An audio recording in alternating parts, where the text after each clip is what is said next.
City of Stevens Point Police and Fire Commission meeting, recorded January 6, 2026. All right, it's 1 o'clock. Candy, if we can bring the meeting to order and have a roll call, please. Barrett? Here. Kirschling? Here. Mrozek? Here. Pingle? Here. Jones? Here. All right, and we'll move on to the President's report. I have a couple of things. One, first, welcome Brenda. Thank you. She is our newest Police and Fire Commissioner. And second, I want to announce that the Commission had voted Ed Organ Jr. to lead the Stevens Point Police Department as the Chief of Police. His start date is February 23rd. He comes with a wealth of knowledge, wealth of experience, and we're looking forward to him to lead the department in a positive direction.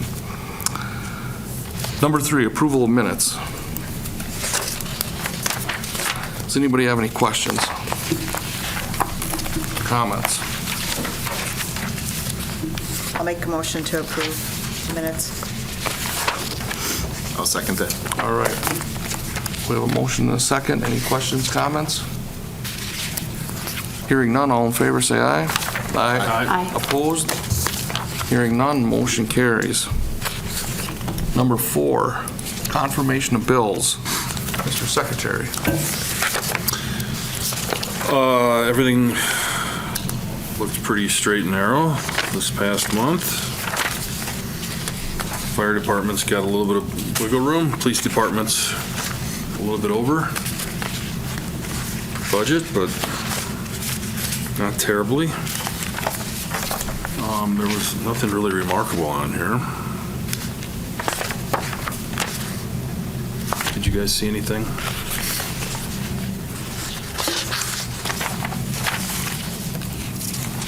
Yeah, I don't have any questions on anything.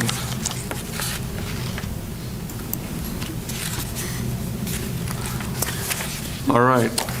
I'll make a motion for confirmation of bills. Doug Kirschling, second. Any other questions, comments? Hearing none, all in favor say aye. Aye. Opposed? Hearing none, motion carries. Number 5, President to appoint liaisons to the Police Department and the Fire Department. Since Commissioner Zenner has resigned, we are going to switch things up a little bit. And what I would like is ask Commissioner Mrozek, would you be willing to be the liaison to the Police Department? Mm-hmm. And Commissioner Pingle, would you be willing to be liaison to the Fire Department? Yes. All right. So with that, we will make those changes. There's no action that needs to happen on that. Move on to number 6, announcement that Assistant Chief Dana Williams will be Interim Police Chief until February 22nd, 2026. Dana, thank you very much for taking on the role. Dana is the senior officer, very knowledgeable of the department, and the commission's very thankful for you taking the responsibilities on. Thank you. Thank you. Any commissioners have anything? All right. Number 7, approval of Lieutenant Joe Johnson to serve as Interim Assistant Chief starting January 7th, 2026 and ending February 22nd, 2026. So obviously Dana has filled the role of Chief and her position is open, and she has selected Lieutenant Joe Johnson to serve as Interim Assistant Chief starting tomorrow. Is there any questions? Nope. Comments? Other than this, Joe and I discussed this too, and it's clear under our our statutes that this is coming from Interim Chief Williams. This is not something that we go in and we handpick. We base it on any people below the chief that the chief brings it forward. So that's where we are with this, and I motion to approval of Lieutenant Joe Johnson to serve as Interim Assistant Chief starting January 7th, 2026 and ending February 22nd, 2026. Kirschling, second. Any other questions, comments? All right. All in favor, say aye. Aye. Opposed?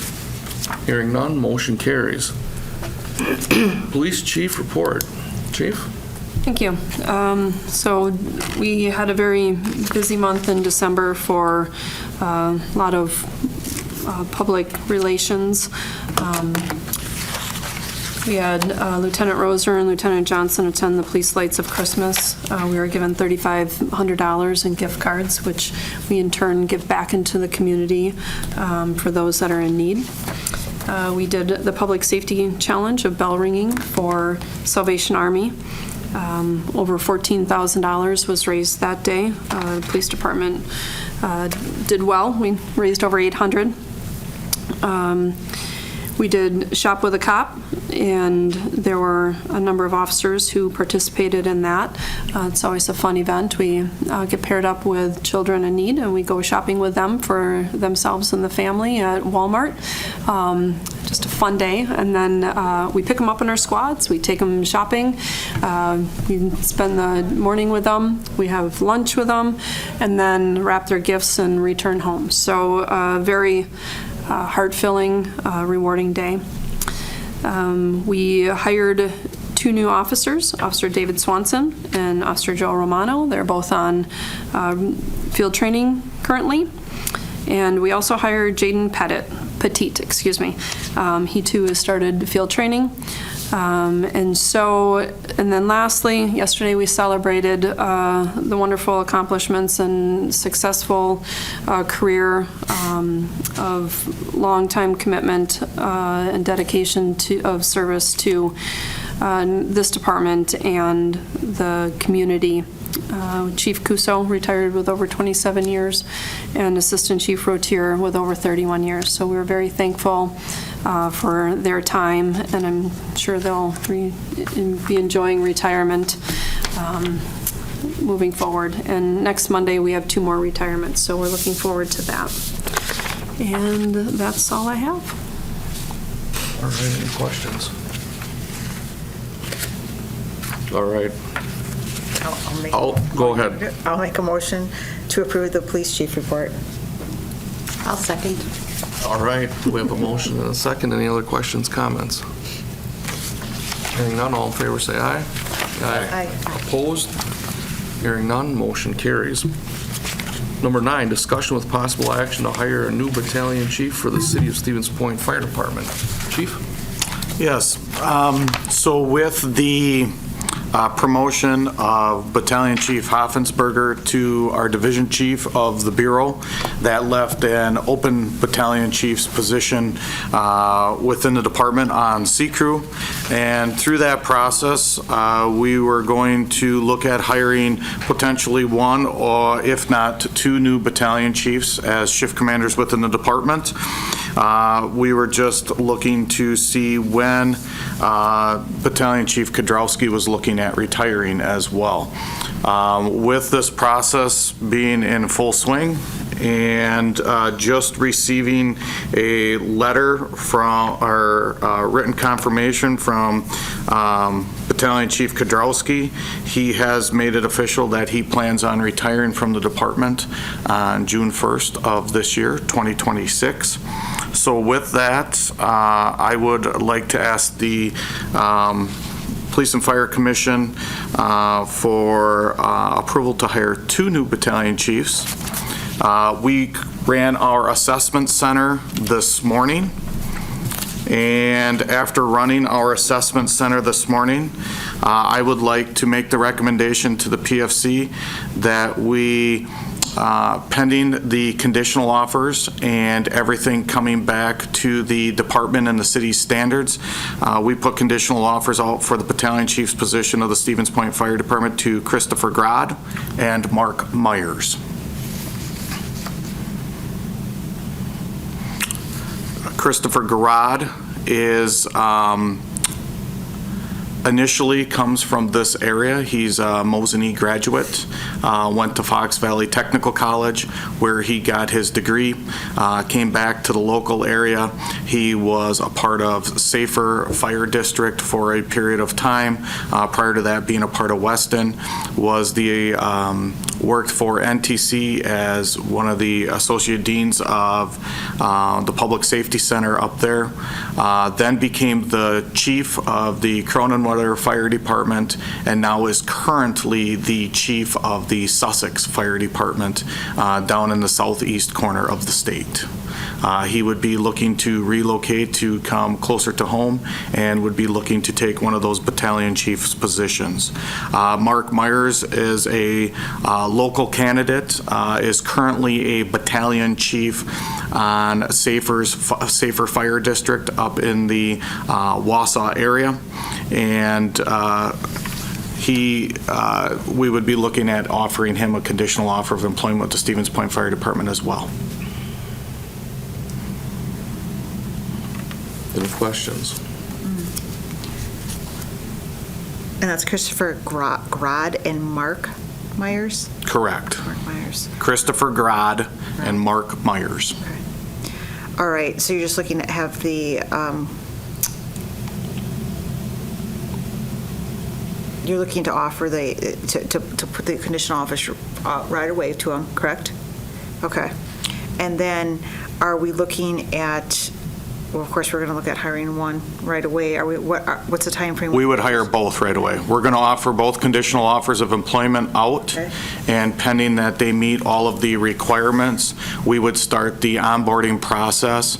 And talking with Chief Ewing, the Battalion Chiefs Academy would start March 2nd, and we are going to have a 2-week instead of a normal 5-week academy. This Battalion Chiefs Academy would be centered just around these 2 battalion chiefs. It'd be 2 weeks, and then their phase 2 training would though be a much longer process. Normally we do only 6 days with our candidates after they come out of the academy. We're looking at doing 2 weeks in the academy, and then 6 days they'll shadow one battalion chief, and then they're going to switch and shadow the other battalion chief before being put out on the line. End of April, first part of May timeframe. There will be about a swing and a half overlap. We did the math on ACREW with Battalion Chief Kudrowski and that additional battalion chief. We've also crunched the numbers, and we're able to afford that within the budget as well. Okay, that was my next question. So you answered it with the budget. Yes. Okay, so you got that covered. So are you looking for the commission to approve 2 new positions, or 2 battalion chief positions, or do you want them by name? We can do it either way. I know that the past practice of the commission is that normally we do put the names into the motion. So my recommendation is that we stay with our past practice and we just put the names into the motion. Okay. I can make that motion if you want to. All right. Okay, motion to approve the hiring of 2 new battalion chiefs, Christopher Grod and Mark Myers, per them meeting all the stipulations that are set forth in the conditional offer for the City of Stevens Point Fire Department, effective immediately. Kirschling, second. All right, we have a motion, a second. Any other questions, comments? All right, hearing none, all in favor say aye. Aye. Hearing none, or any opposed? Hearing none, motion carries. Number 10, discussion with possible action on a proposed charging policy for the for the Stevens Point Fire Department. Yes, I'd like to, as you can see, there are many agenda items on the docket from the Police and Fire, for the Police and Fire Commission from the Fire Department. I'd like to turn this over to Assistant Chief Zavara to speak on this topic.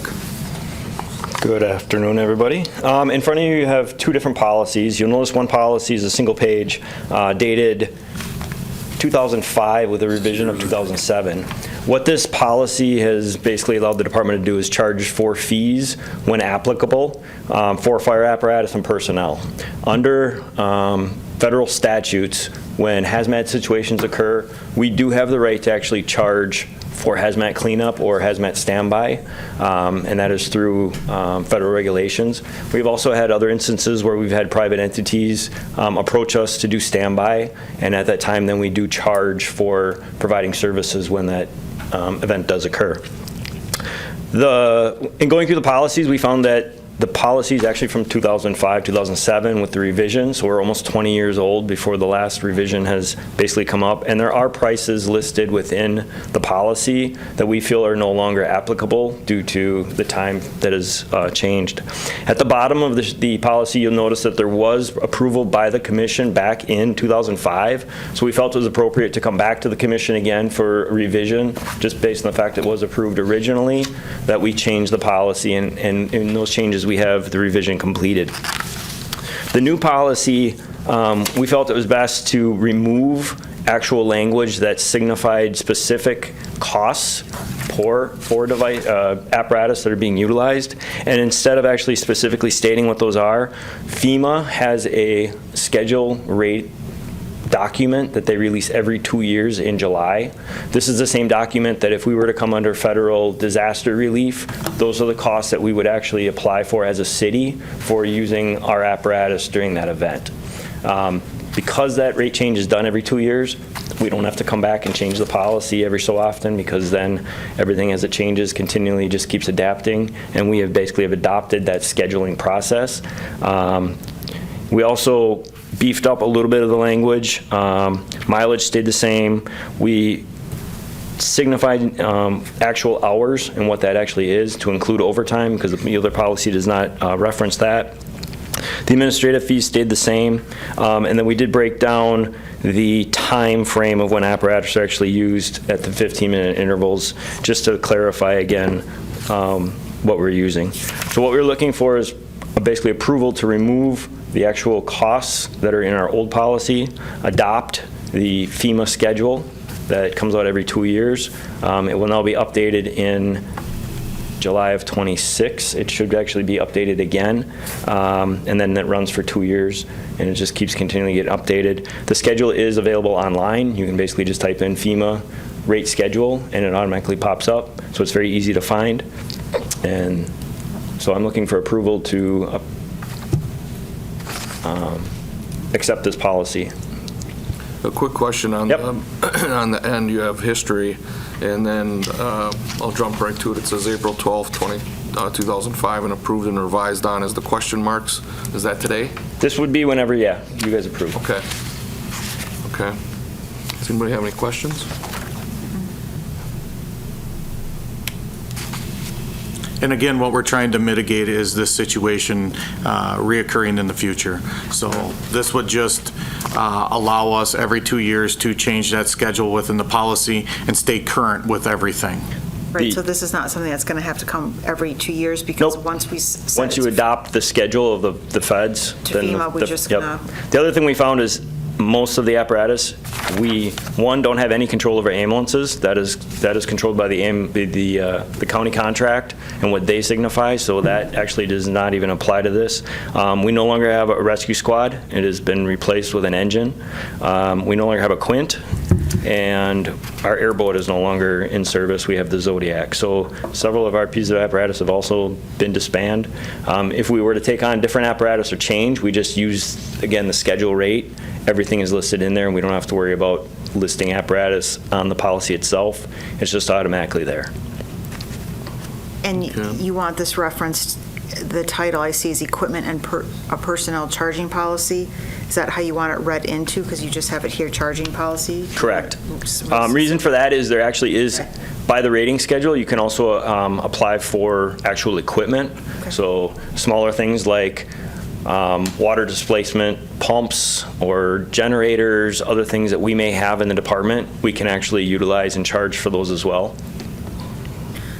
Okay. I mean, I can make a motion. I was going to say I can do it too. If you go ahead, Denise. I'll make a motion to approve the change in our equipment and personnel charging policy. That is the specific title of it for the Stevens Point Fire Department. So we're good to go. Thank you. All right. Kirschlick, second. Any other questions? All right, all in favor, say aye.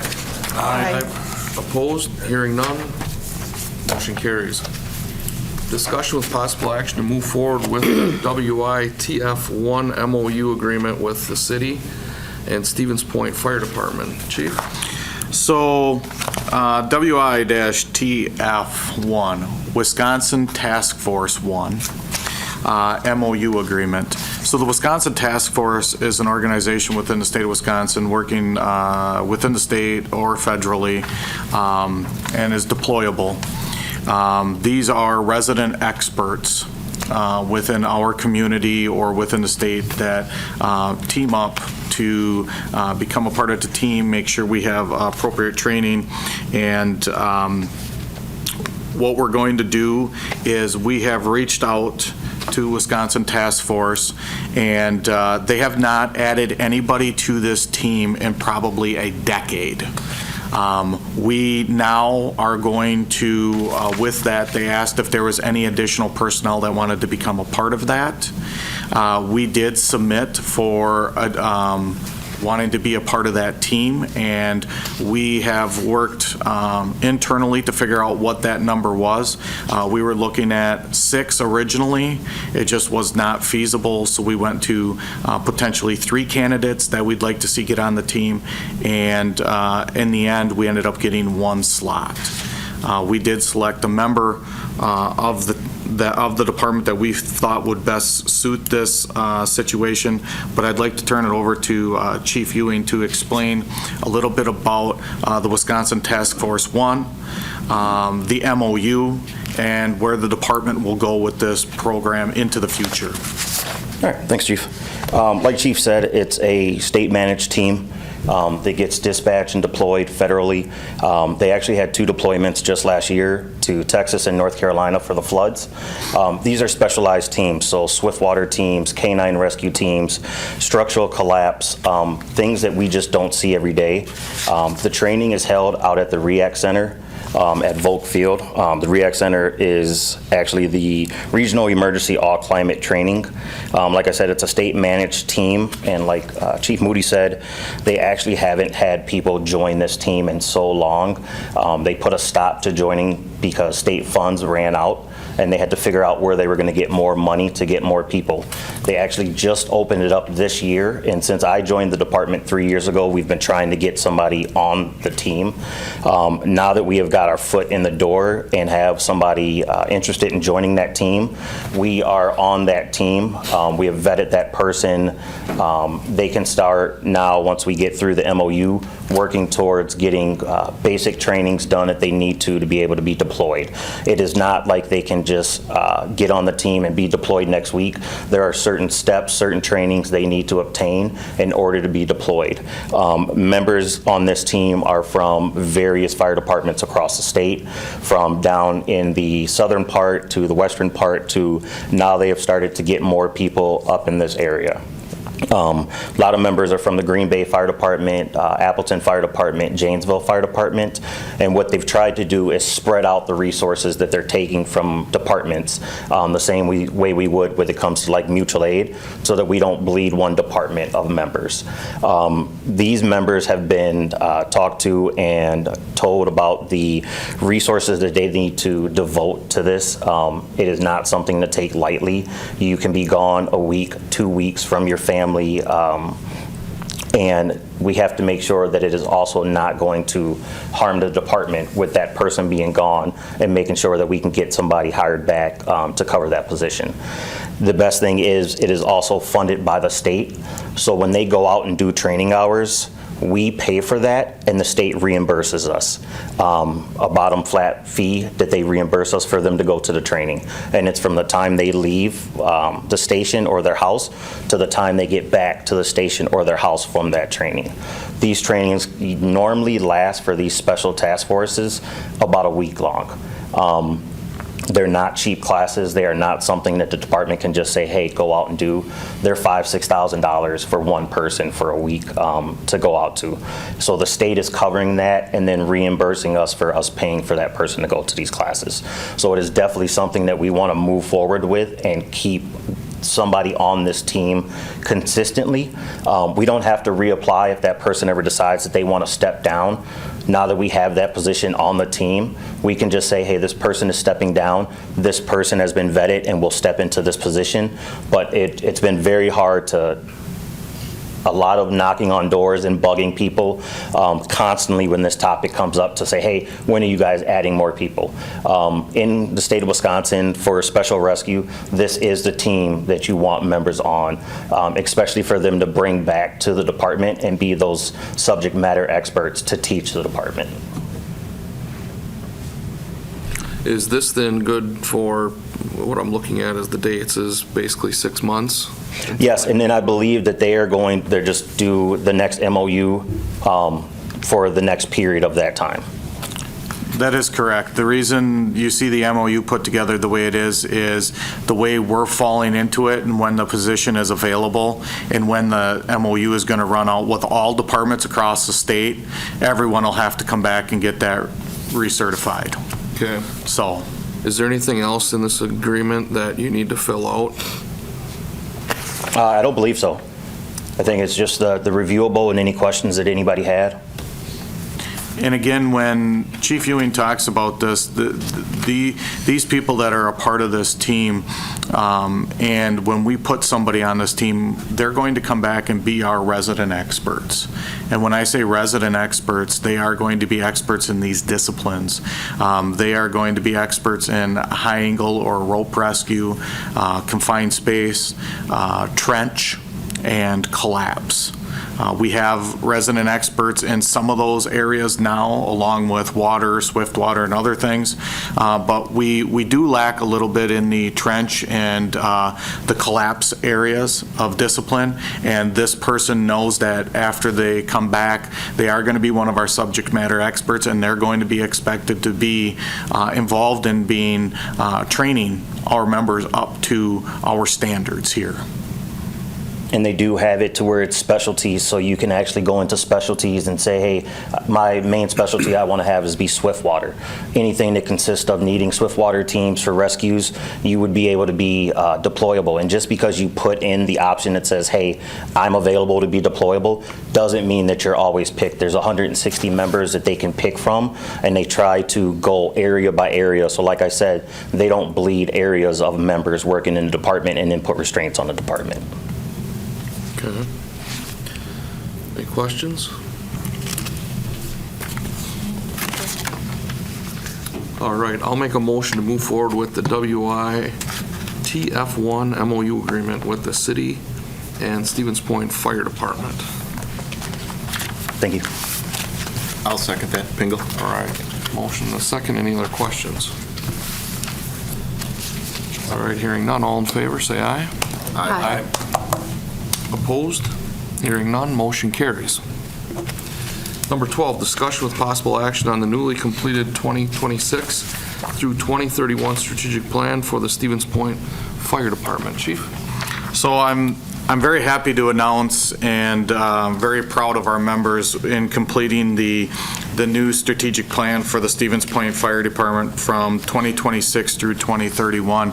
And it is really a roadmap for our department over the next 5 years. We got members, as you can see within the table of contents. We went through and vetted the strategic planning process, the mission, vision, and values, current issues, and how we plan on strategizing and working through those identified areas. The future planning, implementation, and understanding we need to be able to self-reflect in the periods of where we're going to review. The organizational mandates, the strengths, weaknesses, and opportunities and challenges the department is facing currently, which was really interesting to be able to review and self-reflect on and have members of our department a part of and seeing different perspectives from our firefighter, paramedics, all the way up through the chief. The strategic plan, again, was over in 8 planning sessions in 2025. This prior strategic plan was in place from 2020 to 2024. And you can see who was a part of that strategic planning process within our department. The mission of the Stevens Point Fire Department did change. And we're going to have to make some changes within our department internally, where it's located on our walls, and as you enter the Stevens Point Fire Department Fire Headquarters, we're going to obviously have to change that, and where we've got it placed everywhere else. Our members felt that the mission of the department has changed, and the perspective and what we want to do in the future. And so the department has decided that the mission of the Stevens Point Fire Department exists to serve the community through emergency response and preparedness. And I think that's important, that we have the ability to be able to self-reflect and look at those things and make those significant changes. However, the vision and the core values of the department did not change. Some of the current issues and strategies that we looked at were recruitment. And I just want to point out, when we talk about institutional knowledge, and we talk about changes within an organization, we just ran the numbers in the Stevens Point Fire Department with the approval of these two new battalion chiefs, and just giving you a little bit of an insight. This next month we'll be doing interviews for, we've decided we can hire on 3 more entry-level firefighter paramedics, and hopefully are looking to start that academy in April. In 1 calendar year, from last March till this April, we've hired 20 employees within the Stevens Point Fire Department. A house of 55 people, and we've got 20 with less than 1 year on the job. That is going to be a big change. You know, people can say that, you know, with a young department, there aren't those isms, and there are not those things, those bad habits, and you can create what you want to create within an organization, change the culture. You can look at all those things. Those things are going to be important as we look forward in that recruitment process, but also the retention, pride, and development of the current employees within the Stevens Point Fire Department. We've seen a pattern and a trend where members aren't leaving our department. And we did have a few that left for certain reasons over this past calendar year, but none really to stay in the fire service and just go to a different department. We also looked at organizational excellence and what that looks like. We set the bar high at the Stevens Point Fire Department. I think I set it even a little bit higher as the chief, and that's hard to do sometimes in the budget constraints that we're dealing with. And we all know how many years in a row now this city has taken a 0% increase in our operational budgets, and I know the police department feels the same thing that we feel. And also the community connections, because we have that servant leadership style, and we need to know how we're connecting with the city and the community we serve, and throughout the county. So we did look at that recruitment as our first issue, what we're currently doing, what we can do to improve on, kind of our plan of attack, and kind of a synopsis at the end. Again, issue 2, retention, pride, and development, the same things. Issue 3 was our organizational excellence and where we're looking to go and our plan of attack for the future, and then our community connection.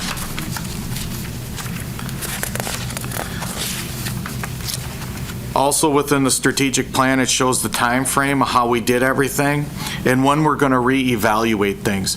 I reevaluate the strategic plan at a minimum every 6 months prior to walking into our OCM or our office climate meetings with our union, before meeting with our command staff for our meetings, or anytime we have a supervisory meeting.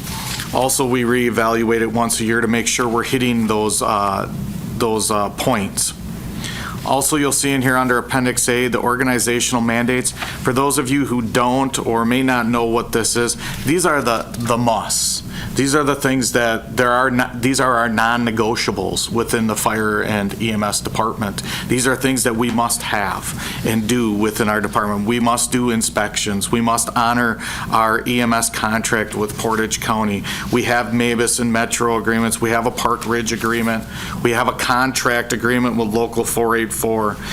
We have to report out our fire reports now with nearest. We have EMS protocols and reports that we must write. Public education position in order to maintain our 2% dues, training to maintain our licensures and make sure we're compliant with DHS 110, and emergency management. Under Appendix B, you'll see the summary of strengths, weakness, opportunities, and challenges as we see fit as of right now. Again, very interesting to sit down with our organization and listen to everybody. Not only listen to the members that were a part of the committee, but then as they brought it back to the crews, and as we sat down as a command staff with the crews and went through this, and their rationale of why they put in what they put in. And then ultimately the stakeholders matrix, and sitting down with different stakeholders throughout the community and listening to what they want from us and what we want from them. This strategic plan will be, if approved, will be placed out on the website for everyone to be able to review. And if there are any questions, I'd be more than willing to take them at this time regarding our strategic plan and what the future looks like for the Stevens Point Fire Department over the next 5 years. I don't have any questions, but it's very clear you've done a very complete job. All of you that have worked on this, I'm counting it's 12 individuals that have worked on this. It's very complete, a very good job, and it takes more than just a wink and a nod to put the strategic plan together. It takes tremendous thought, tremendous amount of time. So I commend you, Chief, and all the others that worked on this, because I'm looking through this going, wow, this is an impressive job. Well, and I know everybody's name is on that second page, but I'm going to be honest, without Karen Baxter over at the fire department, she had a large hand in this, and she really does step up when needed and is always there for the department. So we always appreciate her and her role as well. Very good. Any questions? No, I think it would be a really good reference point, especially, moving forward, that we put this, we approve it, put it on file. Right? We're sitting here in 2026. Right? This will be a great guide for not only fire department, PFC, council, everyone, to be able to reflect back for this period in time to 2031. Good reference point. And that's one of the reasons I asked to have it discussed and action on it, because as police and fire commissioners, you stay 5 years in your term, and Mary out here as a council member also knows that they have 2-year terms, and we're looking at a 5-year strategic plan, and sometimes the individuals that are sitting here in these seats aren't really a part of this at the beginning, but it truly is a roadmap for us over the next 5 years. And 3 years from now or 4 years from now, when we're still using this as our indicator and our direction within the department, it's nice to be able to say, hey, at one point your predecessor sitting in that chair did approve this, and that's why and where we're going with this. So that's always important to remember, is for us, it's a roadmap over the next 5 years, and sometimes not all the faces are the same up here. Sure. Mary? Yeah, I just have a comment. Mary Kneebone, 5718 Sandpiper Drive, District 7 Alder, and former urban planner. And although this doesn't exactly fit the term of urban planning, your commitment to the plan, to reviewing the plan, on a constant basis is to be commended. So many times people go through the process of creating these plans and they end up on a shelf. So kudos to the department for creating something that you can follow and for following up on it in a timely manner. It's great. Thank you. Thank you. Thank you, Mary. Well, I'll make a motion to approve and put on file the newly completed 2026 through 2031 strategic plan for the Stevens Point Fire Department. I'll second. All right. Motion and a second. Any other questions? Are there specific times when you are going to review this? I mean, I know you can say constant, that's a pretty broad But, I mean, are there dates that you've identified that, okay, let's figure out, I mean, No, so what we do is, like I said in there, normally what we'll do is we will sit down and review it once a year. Like a subcommittee, make sure we're kind of hitting those points.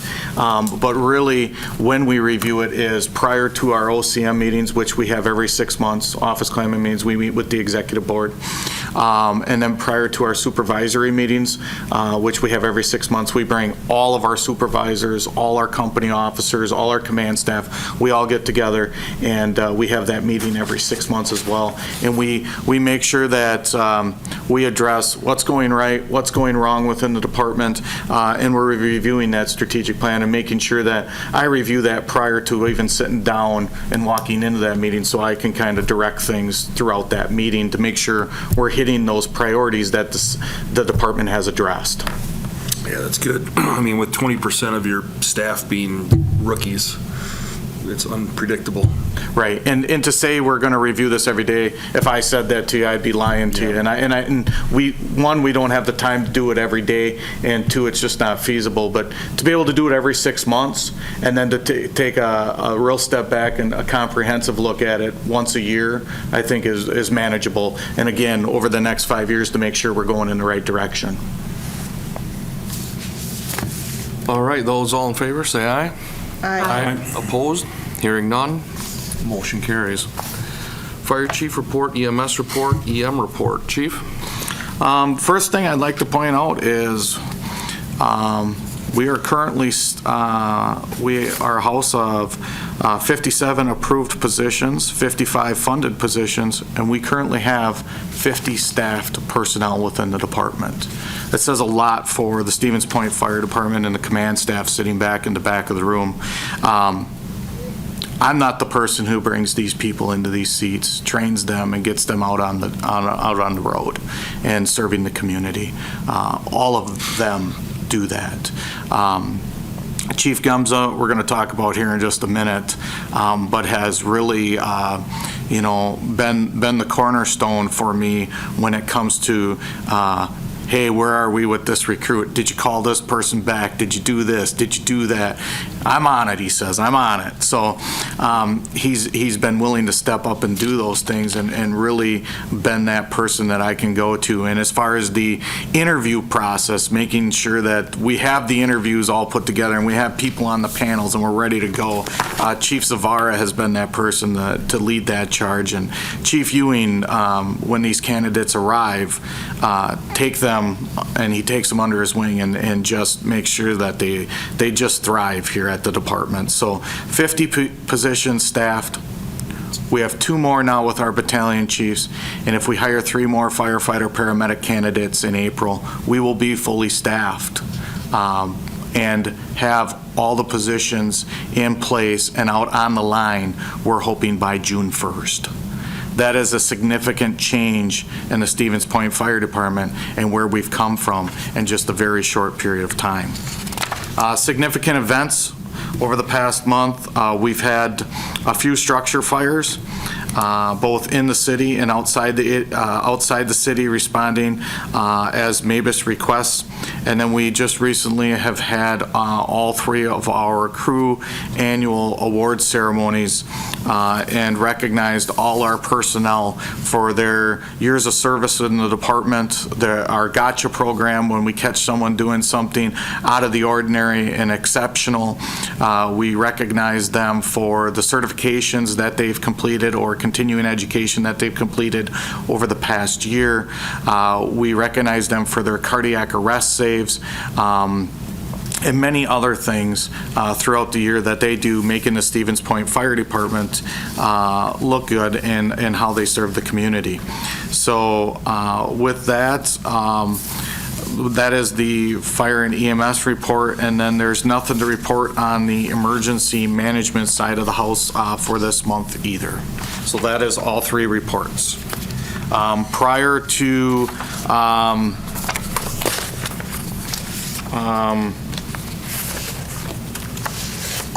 I guess I'll stop there and we'll wait for a motion on that, and then I'll ask for a point of privilege. How did the Red Kettle Challenge turn out for everybody? Or is that the motion of privilege? No, that ain't, no. How did that turn out for everybody? It always turns out well. I think it's, when it comes to fire and EMS and law enforcement, we work well together, and it's not who wins, who loses. We could point it out, and I'm sure if I would have won this year, or if Dana would have won this year as the chief over there on the PD side, I'm sure we'd point that out. Neither one of us were the top recipients this year, but all in all, when emergency services go out and do that red kettlebell challenge for that one day alone, and Chief Gemza's been a big supporter in our department of that one day alone, when we go out and do that, is their biggest day of the year that they bring in funds. And it was very successful again this year. I'll say that our community is the biggest winner in all. Yeah. We raised about $14,000 on that one day alone. Wow, that's impressive. All right, so you're looking to speak? Well, I'll let you put a motion on that first. Okay, so I'll make a motion to accept the fire chief report, EMS report, EM report. Second, Morozek. All right, a motion and a second. Any questions or comments? Chief, is this the time you want to? Yeah, now I'd ask for a point of privilege here just to speak. I'd like to recognize Chief Gemza. He was hired with the department on June 3rd of 1996. And with 29 plus years with the department, this will be his last Police and Fire Commission meeting, at least in uniform. Now, that doesn't mean he can't come to the meetings and support, his fire department, but this will be his last meeting in uniform after 29 years with the department. Chief Gemza started, like I said, his career in '96. He was a part of the first paramedic program offered by the department in 1998. He was appointed and rose through the ranks as a motor pump operator, a lead paramedic, and was promoted to a lieutenant's position in 2010. He then was promoted to the assistant chief of EMS in 2012. And has been in that position for the last 14 years. He has been the driver, and he has been behind a lot of great things when it comes to EMS, not only within our department, but within the county that we serve. He's brought a lot of new programs and certifications to our department. He's brought a lot of things that we thought were challenges to the finish line, and he's brought a lot of things to light that has made us more successful as an organization over his career as well. So I'd like to recognize him for his 29 plus years with the department, his last PFC meeting, and I would like to invite again all of the police and fire commissioners to this Thursday's ceremony or retirement ceremony that'll be at Station 1 at 10 o'clock on this Thursday. So Joe, again, thank you for your service. Is there going to be more carrot cake? There will be cake. I'm not sure if it's going to be carrot cake, but there will be cake. And there will be cheese and cracker trays and sausage, and we'll up the game here a little bit for you guys. Joe, you've been a lot of fun since I've been on the Police and Fire Commission, a lot of fun to work with. You had a whole new dynamic, which is such a positive thing. You've been an integral part of the department over your career. And I want to thank you personally for all you've done for the citizens of Stevens Point. They should be very grateful for all of your service. Thank you. Yes, and Joe, I've known you when I came on in 2016 as a city council, so I've known you approximately 10 years. And especially being on the PFC and really understanding the dynamics of the fire department paramedics side of it, and to know that you are retiring, and you're retiring and got through it safely. That is the biggest aspect of, right, to be able to enjoy those years. I think, too, with everything that goes on and what you see and what you have to handle, and your, as Joe had mentioned, your humorous disposition to things has just, it's been a lot of times just that breath of fresh air within the department. And I know for us, too, right? We deal with heavy stuff, we deal with, right, and to the degrees that the fire department paramedics do, that I think is going to be greatly, greatly missed within those walls. So I would assume you will still come back and visit and bring your humorous demeanor along with it. And yes, we definitely invite you to have a seat with the PFCs. But congratulations. Thank you. All right, we have a motion and a second. All in favor, say aye. Aye. Opposed? Hearing none, motion carries. With that, we are adjourned.